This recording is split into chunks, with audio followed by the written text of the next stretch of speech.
anyị emeela ọtụtụ ihe anyị emeela ọ maka nke izuụka nke ọzọ anyị ewetara unu anyị eweghachikwara unu imebe ahịrị okwu na ntụgharị ya n'asụsụ bekee.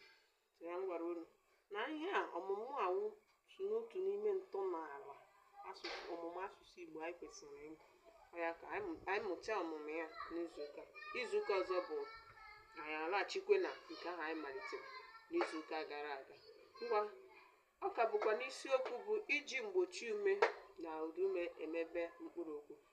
Iweta mkpụrụ mgbochi ume ofu, iweta otu ụda imekọta ya ọnụ, iwere ya mepụta gbakwunye ya mkpụrụ okwu wee mebe gbakwunye ya mkpụrụ abịdị wee mebe mkpụrụ okwu. Ngwala anya n'ugbo ụda anyị.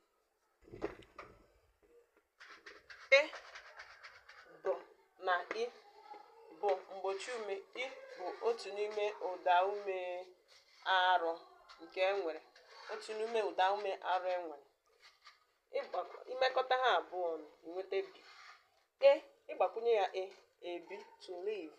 Ịgbakwunye ya ibi ya na-asị ihania ibi ọkwanụ ma ọ bụ gị si ibi.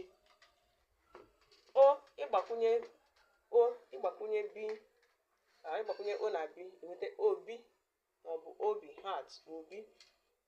Obi nwekwa aha mmadụ, nwere ike ịbụ aha mmadụ nwekwana ịbụkwa ọbụna ndị Anambra steeti a na-akpọ ya obi, that is ụlọ jikọtara onye ọbụla. Ịgbakwunyekwana ya gị nweta ubi bụ farm n'asụsụ bekee.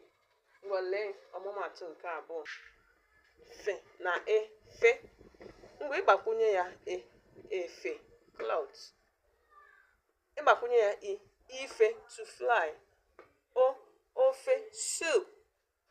Ịgbakwunyekwana ya ufe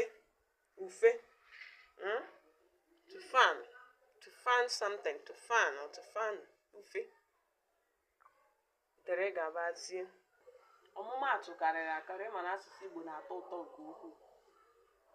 Ọ na-atọ ụtọ, na-enwe mmasị, ọ na-enye obi aṅụrị na mmadụ maara asụ asụsụ Igbo ya na-aghọta ya.